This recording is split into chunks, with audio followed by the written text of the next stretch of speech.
ಪಂಚರಾಜ್ಯ ಫಲಿತಾಂಶದ ಬೆನ್ನಲ್ಲೇ ಈಗ ಹೊಸ ಅಲೆಯ ರಾಜಕೀಯ ರಣಭೇರಿ 2028ರ ಎಲೆಕ್ಷನ್ಗೆ 2 ವರ್ಷ ಮುಂಚೆನೇ ಮೊಳಗಿದೆ. ರಾಜಕೀಯ ರಣಕಹಳೆ 2028ಕ್ಕೆ ನಮ್ಮದೇ ಸರ್ಕಾರ ಹೀಗಂತ ಶಂಕನಾದ ಮೊಳಗಿಸಿರುವಂತಹ ಮೂರೂ ಪಾರ್ಟಿಗಳು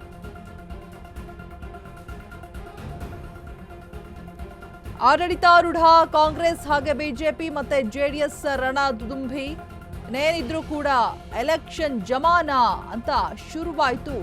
ಏಟು ಎದುರೇಟು. ಪಂಚರಾಜ್ಯ ಫಲಿತಾಂಶದ ಬೆನ್ನಲ್ಲೇ ಇದೀಗ ಹೊಸ ಅಲೆಯ ರಾಜಕೀಯದ ರಣಭೇರಿ ಕೇಳಿಸ್ತಾ ಇದೆ. 2028ರ ಎಲೆಕ್ಷನ್ಗೆ 2 ವರ್ಷ ಮುಂಚೆನೆ ಬಿಫೋರ್ ದಟ್ ಮೊಳಗಿದೆ ರಾಜಕೀಯ ರಣಕಹಳೆಗಳು. ಸೊ 2028ಕ್ಕೆ ನಮ್ಮದೇ ಸರ್ಕಾರ ಅಂತ ಹೇಳ್ಬಿಟ್ಟು ಶಂಕನಾದವನ್ನ ಮೊಳಗಿಸ್ತಾ ಇದೆ ಮೂರೂ ಪಾರ್ಟಿಗಳು ಕೂಡ. ಆಡಳಿತಾರೂಢ ಕಾಂಗ್ರೆಸ್ ಹಾಗೆ ಬಿಜೆಪಿ ಮತ್ತೆ ಜೆಡಿಎಸ್ ಇನ್ನೇನಿದ್ರು ಎಲೆಕ್ಷನ್ ಜಮಾನ ಅಂತ ಹೇಳ್ಬಿಟ್ಟು ಶುರುವಾಗ್ತಾ ಇದೆ. ಏಟು ಎದುರೇಟು.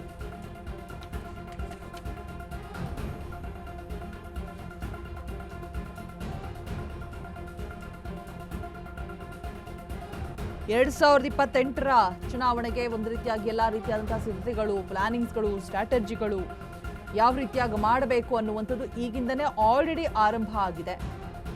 ಮುಂದಿನ ಸಿಎಂ ನಾವೇ ಅಂತ ಕೆಲವರುಗಳ ಇನ್ನೂ ಕಂಟಿನ್ಯೂ ಆಗ್ತೀವಿ ಅಂತ ಹೇಳ್ಬಿಟ್ಟು ಒಂದು ಕಡೆ ಮಾತುಗಳು ಕೇಳಿ ಬರ್ತಾ ಇದ್ರೆ ಈಗೇನು ಪವರ್ ಫೈಟ್ ನಡೀತಾ ಇದೆ ಆ ವಿಚಾರವಾಗಿ. ಸೊ ಮತ್ತೊಂದು ಕಡೆ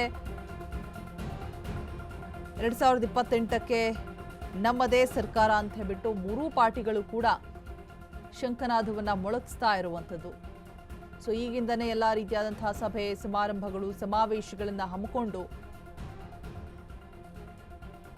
ಜನರನ್ನ ಮತಗಳನ್ನ ಸೆಳೆಯುವಂತಹ ಕೆಲಸ ಆಲ್ರೆಡಿ ಆರಂಭ ಆಗಿದೆ.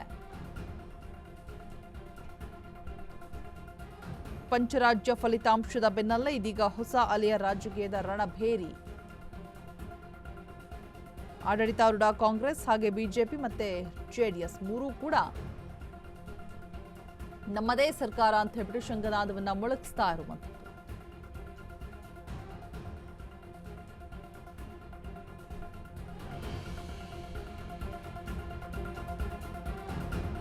ಇನ್ನು ಕರ್ನಾಟಕದಲ್ಲಿ ನಾನೇ ಈ 5 ವರ್ಷಗಳಿಗೂ ಕೂಡ ಸಿಎಂ ಅಂತಿದ್ದಾರೆ ಸಿದ್ದರಾಮಯ್ಯ. ಸಚಿವ ಸಂಪುಟ ಪುನರ್ರಚನೆಗೆ ಮೈಸೂರು ಹುಲಿ ದೊಡ್ಡ ಮಟ್ಟದ ತಯಾರಿಯನ್ನ ನಡೆಸ್ತಾ ಇರುವಂಥದ್ದು. ಮತ್ತೊಂದು ಕಡೆ ಡಿಕೆನೂ ಇಲ್ಲ, ಖರ್ಗೆನೂ ಇಲ್ಲ, ಕರ್ನಾಟಕಕ್ಕೆ ನಾನೇ ಅಂತ ಗುಡುಕ್ತಾ ಇದ್ದಾರೆ. ರಾಹುಲ್ ಗಾಂಧಿ ಅಭಯ ಹಸ್ತ ಅಂತ ಹೇಳ್ಬಿಟ್ಟು ಸಿಎಂ ಸಿದ್ದರಾಮಯ್ಯ ಚಕ್ರವ್ಯೂಹವನ್ನ ಹೆಣೆದಿರುವಂಥದ್ದು. 2028ಕ್ಕೆ ಬಿಜೆಪಿ ಜೆಡಿಎಸ್ ಅಧಿಕಾರಕ್ಕೆ ಬರೋದಕ್ಕೆ ಬಿಡಲ್ಲ ಅಂತ ಹೇಳ್ಬಿಟ್ಟು ಸಿದ್ದು ಸದ್ದನ ಮಾಡ್ತಾ ಇದ್ದಾರೆ. ಡಿಕೆನೂ ಇಲ್ಲ, ಖರ್ಗೆನೂ ಇಲ್ಲ, ಯಾರೂ ಇಲ್ಲ, ಕರ್ನಾಟಕಕ್ಕೆ ನಾನೇ ಅಂತ ಹೇಳ್ತಿದ್ದಾರೆ. ರಾಹುಲ್ ಗಾಂಧಿ ಅಭಯ ಹಸ್ತ ಅಂತ ಹೇಳ್ಬಿಟ್ಟು ಸಿಎಂ ಸಿದ್ದರಾಮಯ್ಯ ಚಕ್ರವ್ಯೂಹವನ್ನ ಹೆಣಿತಾ ಇರುವಂಥದ್ದು. 2028ಕ್ಕೆ ಬಿಜೆಪಿ ಜೆಡಿಎಸ್ ಅಧಿಕಾರಕ್ಕೆ ಬರೋದಕ್ಕೆ ಬಿಡೋದಿಲ್ಲ ಅಂತ ಹೇಳ್ಬಿಟ್ಟು ಸಿದ್ದು ಗುಡುಕ್ತಾ ಇದ್ದಾರೆ. ಈ ಪವರ್ ಫೈಟ್ ಅನ್ನುವಂಥದ್ದು ಸಾಕಷ್ಟು ಅಂದ್ರೆ ತಾರಕಕ್ಕೇರೋ ಮಟ್ಟದವರೆಗೂ ಕೂಡ ಆಗೋಯ್ತು. ಹೈಕಮಾಂಡ್ ಏನು ಡಿಸಿಷನ್ ತಗೊಳುತ್ತೆ ಅನ್ನುವಂಥದ್ದು ಇಲ್ಲಿವರೆಗೂ ಕೂಡ ಯಾವುದೇ ಸೂಚನೆ ಸಿಕ್ಕಿಲ್ಲ. ಮತ್ತೊಂದು ಕಡೆ ಡಿಕೆಶಿ ಹುಟ್ಟಿದಬ್ಬ ಮೇ 15ಕ್ಕೆ ಏನಾದರೂ ಗುಡ್ ನ್ಯೂಸ್ ಸಿಗುತ್ತಾ, ಬದಲಾವಣೆಗಳಾಗುತ್ತಾ ಅನ್ನುವಂಥ ನಿರೀಕ್ಷೆ ಒಂದಷ್ಟು ಡಿಕೆ ಬಣದವರಿಗೆ ಅವರ ಅಭಿಮಾನಿಗಳಿಗೆ ಇದ್ದೇ ಇದೆ. ಬಟ್ ಮತ್ತೊಂದು ಕಡೆ ಸಿದ್ದರಾಮಯ್ಯ ಯಾವುದೇ ಕಾರಣಕ್ಕೂ ಕೂಡ ನಾನು ಬಿಟ್ಕೊಡೋದಕ್ಕೆ ಚಾನ್ಸೇ ಇಲ್ಲ, ಡಿಕೆಶಿನೂ ಇಲ್ಲ, ಖರ್ಗೆ ಅವರು ಇಲ್ಲ, ನಾನೇ ಮುಂದುವರಿಸ್ಕೊಂಡು ಹೋಗ್ತೀನಿ ಅನ್ನುವಂತಹ ಮಾತುಗಳನ್ನು ಕೂಡ ಮತ್ತೊಂದು ಕಡೆ ಸಿದ್ದರಾಮಯ್ಯ ಹೇಳ್ತಾ ಇರುವಂಥದ್ದು. ಸಾಕಷ್ಟು ಕುತೂಹಲ ಇದೆ. 2028ರ ಒಂದು ಚುನಾವಣೆಯನ್ನ ಮುಂದಿಟ್ಕೊಂಡು ಈಗ ಆಲ್ರೆಡಿ ಎಲ್ಲ ರೀತಿಯಾದಂತಹ ಸಿದ್ಧತೆಗಳನ್ನು ಕೂಡ ಮಾಡಿಕೊಳ್ಳಲಾಗ್ತಾ ಇದೆ. ಸಭೆ ಸಮಾರಂಭಗಳು ಸಮಾವೇಶಗಳು, ಜನರನ್ನ ತಮ್ಮತ್ತ ಸೆಳೆಯುವಂತಹ ಕೆಲಸಗಳು, ಮತಗಳನ್ನ ಸೆಳೆಯುವಂತಹ ಕೆಲಸಗಳು ಎಲ್ಲವೂ ಕೂಡ ಆಗ್ತಾ ಇರುವಂಥದ್ದು.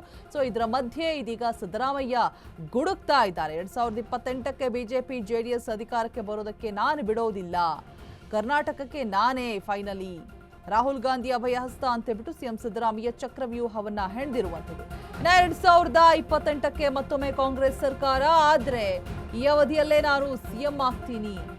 ಹೈಕಮಾಂಡ್ ಮಟ್ಟದವರೆಗೂ ಕೂಡ ಸರ್ಕಸ್. ಅದಾದ ನಂತರ ದೇವರ ಮೊರೆ ಹೋದಂತಹ ಡಿಕೆಶಿ ದೇಶದ ಮಹಾಶಕ್ತಿ ದೇವರ ಬಳಿ ದುಷ್ಟ ಸಂಹಾರಕ್ಕೆ ಬಂಡೆ ಪೂಜೆ ಪ್ರಾರ್ಥನೆಯನ್ನ ಮಾಡಿದ್ದಾರೆ. 136 ಸೀಟ್ ಗೆಲ್ಲಿಸಿಕೊಂಡ ನಾನಲ್ಲದೆ ಸಿಎಂ ಸ್ಥಾನಕ್ಕೆ ಕೈನಲ್ಲಿ ಅರ್ಹರೇ ಇಲ್ಲ. ಸಿಎಂ ಆಗಲೇಬೇಕು ಅಂತ ರಾಜಕೀಯ ಹಾಗೂ ದೈವಿಕ ಪ್ರಯತ್ನದಲ್ಲಿ ಇದೀಗ ಡಿ.ಕೆ. ಶಿವಕುಮಾರ್ ಇರುವಂಥದ್ದು.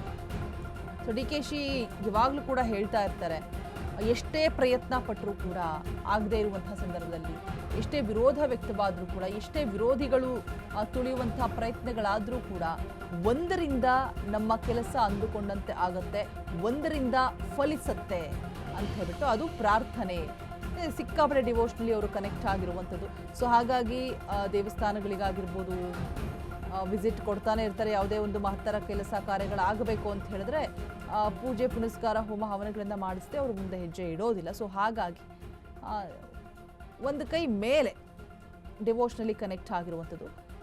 ಸೊ ಪ್ರಾರ್ಥನೆಯಲ್ಲಿ ಫಲಿಸುತ್ತೆ, ಯಾವುದಕ್ಕೂ ಆಗದೇ ಇರುವಂಥದ್ದು ಅನ್ನುವಂಥದ್ದನ್ನು ಇಲ್ಲಿ ಮತ್ತೆ ಅದೇ ನಂಬಿಕೆನ ಪ್ರೂವ್ ಮಾಡ್ತಾ ಇದ್ದಾರೆ. ದೇಶದ ಮಹಾಶಕ್ತಿ ದೇವರ ಬಳಿ ದುಷ್ಟ ಸಂಹಾರಕ್ಕೆ ಬಂಡೆ ಪೂಜೆ ಪ್ರಾರ್ಥನೆಯನ್ನ ಸಲ್ಲಿಸಿದ್ದಾರೆ ಡಿ.ಕೆ. ಶಿವಕುಮಾರ್. ಇನ್ನೇನು ಕೆಲವೇ ದಿನಗಳಲ್ಲಿ ಹುಟ್ಟಿದ ಹಬ್ಬ ಕೂಡ ಇದೆ.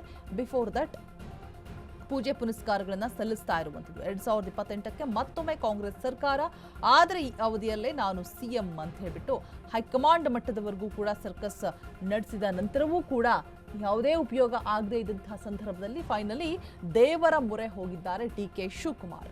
ದೇಶದ ಮಹಾಶಕ್ತಿ ದೇವರ ಬಳಿ ದುಷ್ಟ ಸಂಹಾರಕ್ಕೆ ಪ್ರಾರ್ಥನೆಯನ್ನು ಸಲ್ಲಿಸಿರುವಂಥದ್ದು, ಬಂಡೆ ಪೂಜೆಯನ್ನ ಮಾಡಿಸಿದ್ದಾರೆ. 136 ಸೀಟ್ ಗೆಲ್ಲಿಸಿಕೊಂಡಂತಹ ನಾನಲ್ಲದೆ ಸಿಎಂ ಸ್ಥಾನಕ್ಕೆ ಕೈನಲ್ಲಿ ಅರ್ಹರೇ ಇಲ್ಲ ಅನ್ನುವಂತಹ ಮಾತನ್ನು ಕೂಡ ಹೇಳಿದ್ದಾರೆ.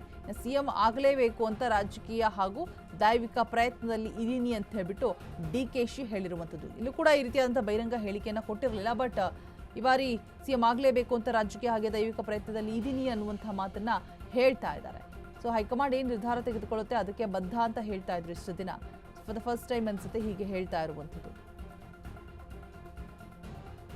ದೈವಿಕ ಪ್ರಯತ್ನದಲ್ಲಿದ್ದೀನಿ, ಸಿಎಂ ಆಗಲೇಬೇಕು ಅಂತ ಹೇಳ್ಬಿಟ್ಟು ಪಣ ತೊಟ್ಟು ಅನ್ನುವಂಥ ಮಾತನ್ನ ಡಿ.ಕೆ. ಶಿವಕುಮಾರ್ ಹೇಳಿದ್ದಾರೆ.